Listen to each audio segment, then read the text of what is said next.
Meli ya mizigo inayojulikana kwa jina la Hadhan Fadhil Rabbi inayomilikiwa na kampuni ya Spice imeteketea kwa moto asubuhi ya Juni 3 wakati ikiwa imeegeshwa katika bandari ya Malindi mjini Unguja. Akizungumza na waandishi wa habari mara baada ya tukio hilo, kamishna msaidizi wa kikosi cha zimamoto Zanzibar, Haji Pandu Hamadi, alisema walifika eneo la tukio mara tu baada ya kupokea taarifa za kuwepo kwa moto huo. Amesisitiza umuhimu wa wamiliki wa vyombo vya baharini kuwa na vifaa vya uokozi na kuwa karibu navyo wakati wote, ili pale linapotokea tatizo waweze kuchukua hatua za haraka kuokoa maisha na mali. Mnamo majira ya saa 5:40 leo hii siku ya Jumanne ya tarehe 3 mwezi wa 6, kikosi cha zimamoto na uokozi kilipata taarifa kwa njia ya simu kutoka kwa control tower bandari inayoeleza kwamba kuna meli inaungua maeneo ya nje ya bandari ya hapa Malindi.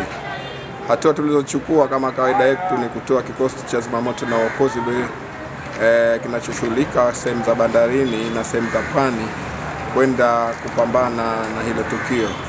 Ni kweli walipofika walikuta moto huo unaendelea kuwaka na kuweza kudhibiti mnamo majira ya saa 8 za mchana. Ni kweli ulikuwa imesajiliwa hapa Zanzibar. Meli hiyo inaendeshwa na kapteni anofahamika kwa jina la Ali Muhammad Ali, mkazi wa Mombasa wa hapa Unguja.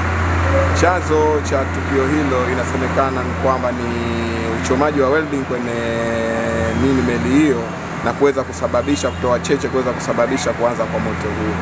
Hasara iliyopatikana haiweza kupatikana kwa haraka kutokana kwa wakati huo tulikuwa tunapambana na moto huo.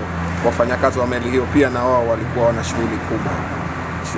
Tunaweza kutoa wito kwa wamiliki wa vyombo vya baharini wawe na miundo mbinu inayoendana na meli zao, kwani katika uchunguzi wetu katika meli hiyo hamna vifaa ambavyo vinavyoweza kudhibiti moto wakati unapolipuka. Kwa upande wake, nahodha wa meli hiyo ndugu Ali Muhammad Ali ameeleza kuwa moto huo ulianza hafla wakati akiwa katika shughuli za kawaida bandarini na hawakutarajia hali kama hiyo. Tutakupeni taarifa zaidi nini hasa kilitokea.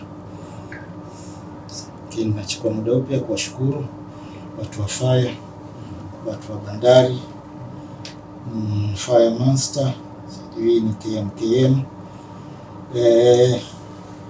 LCT Kutamoroni, watu walikuja kwa kutusaidia na vyombo vingine watusaidia kwa mawasiliano kufikisha taarifa kwa vyombo husika. Hivyo vyote nilivyotaja na tumepata msaada, tumefanikiwa kuuzima huo moto.